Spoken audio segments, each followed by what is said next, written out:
Protect them from what? 1923 reminded me of my favorite part of Season 1, and I hope Taylor Sheridan is foreshadowing something terrifying. 1923 Season 2 premiere offered a reminder of one of the most enjoyable aspects of Season 1, and now I'm really hoping Taylor Sheridan incorporates more of it. The Yellowstone prequel series occurs roughly a century before the original show ended, and while it still follows the Dutton family trying to defend their Montana ranch, the nature of the conflict is quite different. 1923's cast includes Jerome Flynn as Banner Creighton, a character who demonstrates a more relentless villainy than anything in Yellowstone. But that's not all. 1923's Season 2 story will see the newly wedded Spencer and Alex Dutton on their respective journeys to find each other after being separated in Season 1's ending. In Season 2, Episode 1, Alex explains that Spencer needs to return to Montana to protect his family, to which her friend Jennifer responds by questioning what they need to be protected from. She mentions bears as an example, referencing back to some of the most powerful scenes from the first season, and hopefully foreshadowing more like it. As much as I enjoyed the power dynamics and conflict occurring in the Montana portion of Season 1's story, I was always more excited about Spencer's journey in Africa. I went into the show for Harrison Ford and Helen Mirren, but left it as a fan of Brandon Sklenar and Julia Schlepfer. The romance story was phenomenal, with Episode 2's ending potentially being my favorite moment in any Taylor Sheridan show. My affection for the characters only contributed to the intense, jaw-dropping animal attack scenes. The car being rammed by an elephant was one thing, but I distinctly remember being glued to the screen when they were stuck in a tree fending off lions. It's such a phenomenal scene and unlike anything I've seen before on television. Not to mention, it wasn't something I expected from a Yellowstone spinoff. To top that off, the shark attack while Spencer and Dutton were stranded in the middle of the ocean was terrifying nightmare fuel. Those were unforgettable scenes, and I hope there's more of them in Season 2. With Jennifer mentioning the potential of the Duttons having to protect themselves from bears, I'm hoping this is a Chekhov's gun plot element for something later in the season. To have Spencer traveling through America and eventually have to face a bear would be outstanding, or any character for that matter. Aside from being enjoyable entertainment, these scenes represent the aforementioned conflicts that distinguish 1923 from Yellowstone. This is an older period, and the battles the Duttons must face are more raw and animalistic. We've seen the Duttons face business people, criminals, politicians, journalists, and more trying to bring down the Yellowstone ranch. So it's vital for the prequel show to introduce fresh stakes. Of course, the animals aren't going to take over and manage the cattle, but they serve as a representation of this era's conflicts. Just as the Duttons in 1883 were victims of their environment on the frontier, the Duttons of 1923 can just as easily be surrounded by a pride of lions or an antagonistic posse gunman. Aside from just the possibility of a bear sometime later in the season, the Season 2 premiere already saw an animal attack. 1923 Season 1, Episode 2's ending saw a mountain lion nearly maul Elizabeth Dutton before Kara saved her. Taylor Sheridan isn't new to using animal metaphors in his series. Just recently, Landman Season 1 saw its main protagonist examining a coyote in Texas, offering critical symbolism for the show. The mountain lion in 1923 represents the dire situation the Duttons have found themselves in back at home. 1923 Season 2, which will be the show's final run, will see Spencer Dutton returning home to defend his family from those who seek to destroy them. He's developed a reputation for himself in Africa and other countries overseas as a lion hunter. In this case, Kara was able to defend her family from just one lion, But in order to defeat an entire metaphorical pride, they'll need Spencer to unite them.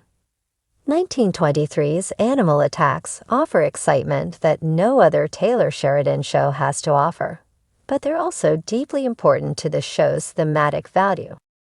There's something about the way 1923 poses its questions that sticks with you long after the episode ends. The latest episode offered a subtle yet jarring callback to one of the most haunting and evocative lines from Season 1. Protect them from what? And suddenly, I was pulled back into the gravity of that first season, reminded of what made 1923, and all of Taylor Sheridan's Yellowstone universe, so unnervingly magnetic. Season 1 wasn't just about the sweeping landscapes, the rumble of cattle drives, or the sharp crack of gunfire echoing through the canyons. It was about legacy, survival, and a dread that always seemed just out of reach. That fear wasn't always visible, but it was there, in the cracked glances exchanged over campfires, in whispered prayers in the blood-stained snow. Protect them from what? Was more than just a rhetorical cry. It was a prophecy. And now, here we are in Season 2, or whatever 1923 decides to call its next chapter, and that line haunts again.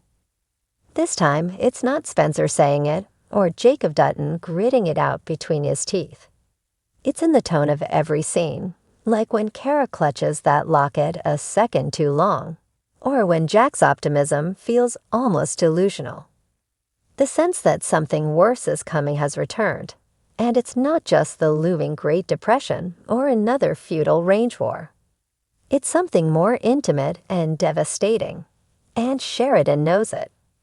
When Jacob muttered something cryptic about legacy and protecting the land, I found myself whispering it again. Protect them from what?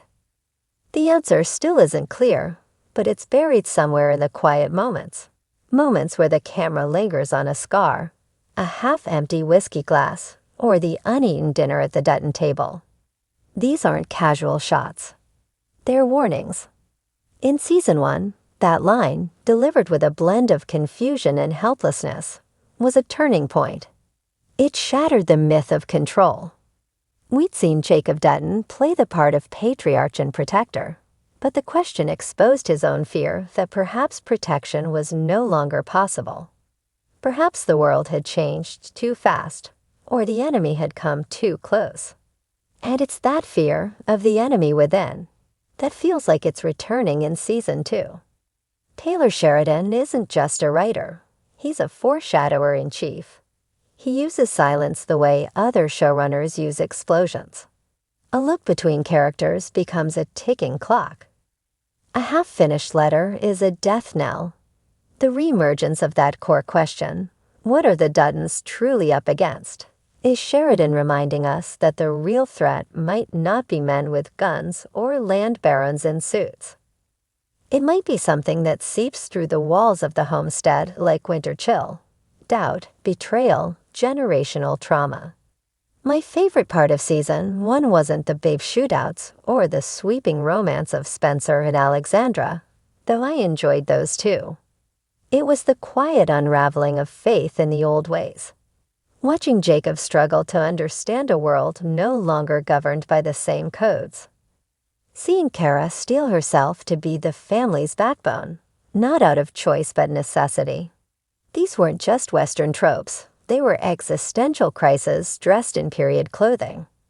So now, when Season 2 drops breadcrumbs, a sideways glance from Zane, a look of unease on Elizabeth's face, it feels like we're being warned again. The true horror isn't war. It's the realization that what you thought you were protecting might already be gone. Or worse, it never really existed. Could Sheridan be foreshadowing something terrifying? I think so. He's laid the groundwork for something devastating. Not just physical death, but the kind of rot that spreads in families. Maybe Jack becomes too much like his uncle Spencer, chasing justice through violence until he forgets what he's fighting for. Maybe Spencer returns from Africa only to find he no longer belongs. Or maybe most terrifying of all, Kara finds herself alone, again trying to hold a legacy together with nothing but her bare hands and brittle hope. We've seen this before in the Yellowstone universe. The Duttons have always been fighting a losing battle with time. In Yellowstone, we see the wreckage of these efforts play out across generations. In 1883, the pain of loss was a crucible. And in 1923, we're witnessing the middle act, the part where the ghosts are made. Protect them from what isn't just a line. It's a thesis. A question the show asks repeatedly, with no easy answers. From the native boarding school horrors to the violence on the frontier, Sheridan keeps showing us that the real danger is rarely what you see coming. It's what grows in the silence. What's passed down when no one's looking.